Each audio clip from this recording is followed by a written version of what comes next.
শহীদকে শহীদ বরণ করা হয়েছে। এবং আমরা দেখতে পাচ্ছি বিগত পলাতক প্রধানমন্ত্রীর বিবৃতি এবং এক দিক থেকে চিন্ময় প্রকাশের মুক্তি চাওয়া একই সূত্রে কথা। আমরা মনে করি এর দায়ভার প্রধানমন্ত্রী বিগত প্রধানমন্ত্রীকেই নিতে হবে। অতএব ইস্কনের বিরুদ্ধে আমাদেরকে দুর্বার আন্দোলন গড়ে তুলতে হবে। তবে আমাদের কথা পরিষ্কার, আমরা সাম্প্রদায়িক সম্প্রীতিতে বিশ্বাসী।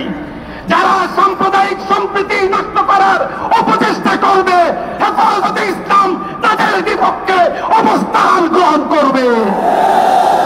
আমরা আমাদের ঊর্ধ্বতন কর্তৃপক্ষের বিনয়ের সাথে অনুরোধ করব, যারা দিনে দুপুরে আমাদের মুসলিম ভাইদেরকে এভাবে রাস্তার মধ্যে কুপিয়ে হত্যা করেছে, জবাই করেছে, এরকম নৃশংস শয়তানি এবং সন্ত্রাসী কর্মকাণ্ডের তীব্র নিন্দা এবং প্রতিবাদ জানানোর পাশাপাশি আমরা এর উপযুক্ত বিচার দাবি করি। এখানে অনেক মুরব্বীকেরাম আছেন, আমি ছোট মানুষ, বেশি কথা বলতে যাচ্ছি না। আমরা একটা দাবি উত্থাপন করতে চাই, বাংলার জমিন শান্তির জমিন। এই শান্তির জমিনে যদি কেউ উগ্রতা প্রদর্শন করতে চায়, আল্লাহর কসম করে বলছে আমরা হাতে হাত ধরিয়ে বসে থাকবো না ইনশাআল্লাহ। শান্তিপ্রিয় বাংলাদেশকে বিশৃঙ্খলা করার চেষ্টা করা হচ্ছে। এই ইস্কনের সন্ত্রাসীরা দিনে দুপুরে আমার ভাই শহীদ সাইফুল ইসলাম আলিফকে হত্যা করেছে। বর্তমান সরকারের কাছে আমরা দাবি করছি, অবিলম্বে আইনজীবীর হত্যাকারীদেরকে গ্রেফতার করে ফাঁসির কাস্টে ঝুলাতে হবে। আর বর্তমান গভর্নমেন্টকে বলতে চাই, আমাদের রক্তের বিনিময়ে এই দেশে গত 5 আগস্ট বিজয় অর্জন হয়েছে। আমাদের রক্তের উপর আপনারা এই গভর্নমেন্টে আসীন হয়েছেন, তাই আমাদের দাবি আপনাদেরকে মানতে হবে।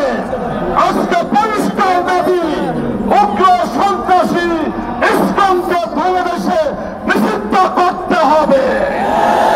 যদি নিষিদ্ধ করা না হয়, যেমনিভাবে এদেশের জনগণ বাংলাদেশকে আওয়ামী লীগকে বিতাড়িত করেছে, তেমনিভাবে বাংলাদেশ থেকে ইসলামকে বিতাড়িত করেছে ইনশাআল্লাহ। আমরা অধ্যাপক আপনি সন্ত্রাসী ছাত্রলীগকে নিষিদ্ধ করতে পেরেছেন।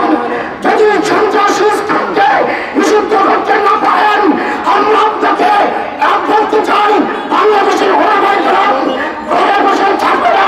প্রয়োজনে আল্লামা জুনায়েদুল হাকিম, আল্লামা মাওলানাদের নেতৃত্বে আমরা ইসলামকে নিষিদ্ধের দাবিতে আরেকবার সপ্তাহ চত্বর কায়েম করব। বিগত ফ্যাসিস্ট সরকার তাদেরকে মদত দিয়ে তিলে তিলের পর্যন্ত পৌঁছেছে। আজকে তারা আমার ভাই আলিফকে জবাই করে শহীদ করেছে। ইসলামকে জানিয়ে দিতে চাই, এটা তোমার গুজরাট নয়, এটা তোমার দিল্লি নয়, এটা তোমার ভারত নয়, এটা শাহজালালের বাংলাদেশ, শেখুল ইসলাম মুশতাফির বাংলাদেশ, শরীয়তুল্লাহর বাংলাদেশ, জুনায়েদ বাবুনগরীর বাংলাদেশ, নূর হোসেন কাসিমের বাংলাদেশ, মুসলিম অধ্যুষিত বাংলাদেশ, চিন্ময় দাস সহ সকল স্তরের কার্যক্রমকে নিষিদ্ধ দাবি জানাই। হত্যাকাণ্ডের জন্য তাদের সকলের ফাঁসির দাবি জানাই। হিন্দু ভাইদেরকে মনে করে দিতে চাই, আপনাদের উপরে আওয়ামী লীগ, ছাত্রলীগ, যুবলীগের দ্বারা আক্রমণ করে সাম্প্রদায়িক সম্প্রীতি নষ্ট করত। আমরা হেফাজতে ইসলাম মাদ্রাসা আলেম ওলামায়ে কেরাম আমরা আপনাদের পাহারাদারি করেছি।